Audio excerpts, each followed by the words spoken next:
একটু খেয়াল করে শুনেন। মাহফিল কমিটির পক্ষ থেকে নারায়ে তাকবীর, নারায়ে তাকবীর। প্রিয় বারুয়াখালীবাসী, এবার বলেন আপনারা কেমন আছেন সবাই? দুপুরের লাঞ্চ হয়েছে? হয়েছে কার কার দেখি? High high. আর লাঞ্চ হয় নাই কার কার দেখি? আল্লাহ এই ভালোবাসাগুলোকে তুমি কবুল করো।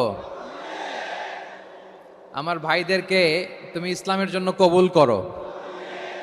এই যে তরুণ শ্রোতারা, জেনজি অফ নবাবগঞ্জ, একটা সময় ছিল 50 ঊর্ধ্ব 60 ঊর্ধ্ব মুরব্বী বাবাজিরা মাহফিলে আসতেন, ওনারা এখনো আসেন, কিন্তু এখন 90% শ্রোতা হচ্ছে জেনজি, দ্য ইয়াং জেনারেশন। একটু খেয়াল করে শুনেন। The future heroes and icon of Bangladesh. তোমাদের হাতেই বাংলাদেশ নিরাপদ।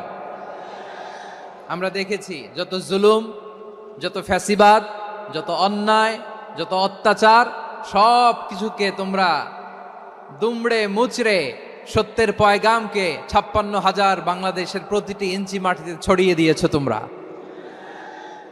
তোমাদের হাতে নিরাপদ এদেশের লাল সবুজের পতাকা। এজন্য তোমাদের কাঁধে অনেক দায়িত্ব।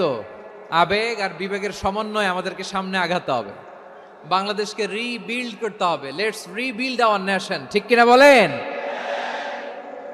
এজন্য পরিশ্রমী হইতে হবে, কেরিয়ার গঠন করতে হবে, দেশের জন্য কাজ করতে হবে। পরিশ্রমে লজ্জা নেই, লজ্জা অলসতায়, ঠিক কিনা?